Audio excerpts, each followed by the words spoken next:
I think it was just called Bumblebee, and we all dressed up as bumblebees. It's like,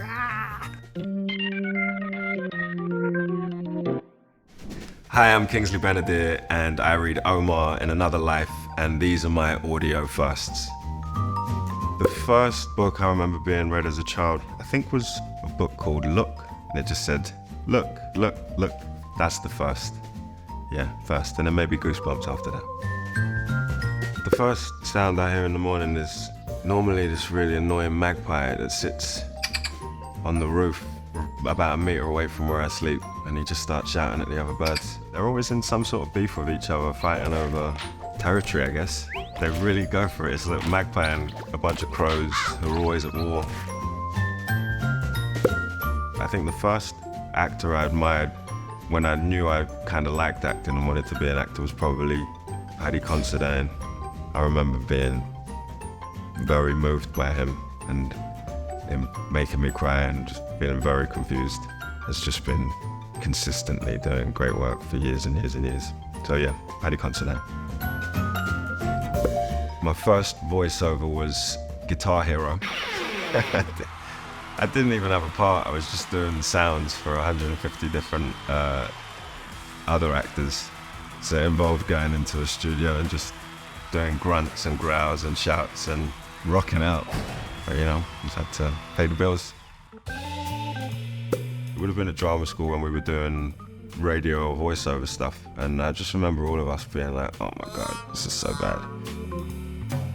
The first time I acted was when I was, I think, 4. They put on a show called, I think it was just called Bumblebee, and we all dressed up as bumblebees. I just remember being on a stage in Barnet somewhere and coming out as a bumblebee with loads of other people.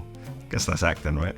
I auditioned for a music video when I was in year 7 for a boy band called Another Level. In the audition I had to do some acting. I think I had to pretend to be a DJ, but I didn't get it.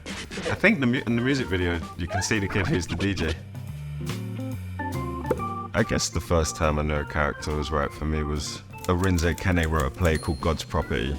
I remember reading it, and it was about 2 brothers who lived in Deptford in the 80s, and they were mixed race, and I just remember really identifying with the conversation that Rinze was writing about race, and the younger brother had leaned more into the skinhead culture and was becoming kind of racist, and the older brother had been in prison and had been sort of more involved and immersed in the black community, and it was just a really interesting conversation, and I remember being really excited by the idea of doing it. And yeah, I guess I thought I was right for the part.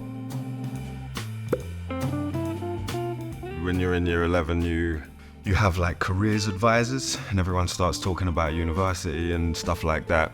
I remember thinking at the time, let me go to university, but I'm going to come back and train and do the masters in acting afterwards, but I want to go to uni first. And then I didn't get into the unis that I wanted to get into. I remember thinking, can you make a living out of doing this? The year before last, it was 1984, with you guys, I think.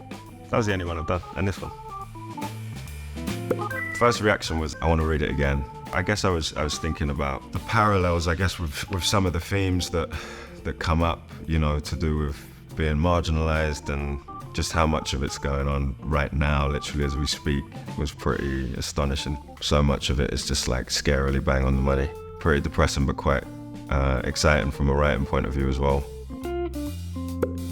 I definitely find Omar very relatable. There's something different about the way he talks. He has very long thoughts, and his experience is obviously completely different to mine, but I get him, I understand where he's coming from. So immediately, really.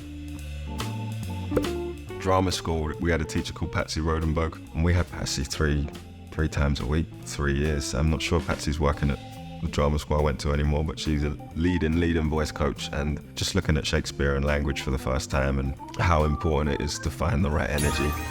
Yeah, I've been really lucky with great teachers. First thing I do when I finish recording is, depending on what time it is, maybe find a pub, grab a pint. Hi, I'm Kingsley Ben-Adir, and I read Omar in Another Life, and you can listen now on Audible.